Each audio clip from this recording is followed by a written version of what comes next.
I'm kind of excited that I'm here and fighting the nerves back, but it's going to be one of the biggest moments of my life. I think just in me as a little baby, there's always this fighter. Robbie's so confident as he goes to the edge of that 100-foot drop. One day I saw another kid come up the street. He was riding a little mini bike, and I remember just seeing that and just totally captivated me. That motorcycle alone would terrify a normal human being. From that point on, it's just been a wild ride. Now comes the hardest part. Crashed many of push bikes, split skulls and all these injuries. As if 10 stories skyrocketing into the air isn't enough. And every day I get to ride my dirt bike is a blessing to me. Here we go. Crazy, scary, death-defying, awesome. Dream of something and to do it and then to ride away from it, it's amazing. What more is there to say? I had this dream of being the best freestyle rider, on the planet, and I believe deep down inside that I'm worthy of it. Last year I put a lot of work in, learning some new tricks, refining my old tricks, and I felt like I went to X Games with enough to take them all down. He's sitting in second position right now. I was really trying to just stay calm, and I think at the moment just kind of got away from me. And can he do it better is the question.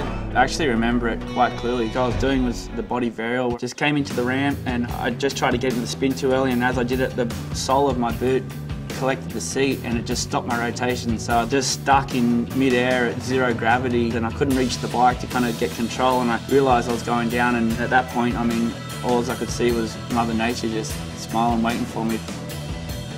To my absolute astonishment, I got up and stood up, and I moved my arms and nothing was desiccated and my legs were fine and my head was fine, and then I realised something's wrong with my wrist. I couldn't even grab the handlebar and hold it with any force. It was totally weak in the wrist, and I had to pull out of the event. It actually reduced me to tears. After the injury at X Games, I just didn't want to believe that my year was jeopardised. A few weeks went by and I went to London and did an event in London and rode there and actually crashed again on the same trick. After that trip to London, I spoke to people at Red Bull and said, I'm beat up, I need some care, and they said that we're going to take you to our doctors, we've got the best doctors in the world. And so I took my first trip to Disc and met Dr. Knight. He pretty much explained to me that the injury I had was, I was risking a lot, potentially your career could be over. When Robbie first came to see me, he was 2 months out from his wrist injury that had really gone undiagnosed. He had a very unique injury in that he fractured the capitate bone.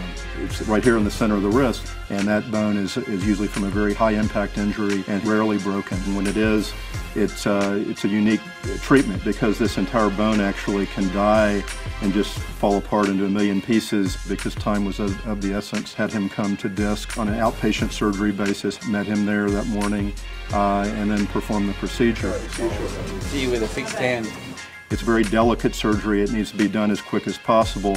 With that in mind, you have to aggressively treat it in that you can't just usually treat it in a cast. So we essentially had to clean out between the bones, put it back in place, and surprisingly, it went back into place pretty easily.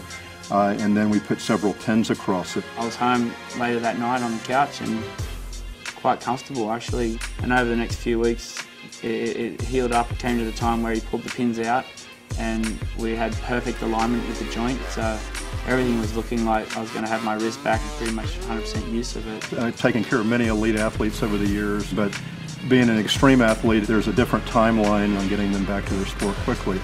With Robbie, he had to have it fixed immediately, and can take anywhere from 6 weeks to 3 months. He had healed within 5 weeks, which is phenomenal.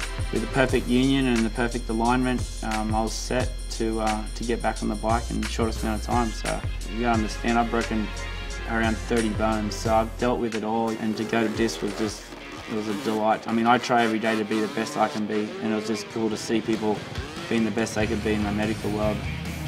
For me, riding dirt bikes is just, every day I learn something different, no matter which day it is. Everything I do now, I really think about how am I doing this the right way? And with my jumps that I'm doing now, there's only one way to do them, and if I don't do them, crossing every T, dotting every I, pretty much going to crash and pay the ultimate price. I count the lucky stars every day. life's becoming a bit of a song lately. It's really kind of starting to be sweet. So they told me I'd never ride again. They told me my vision may never return. They told me motocross wasn't for me. Anything else you want to tell me?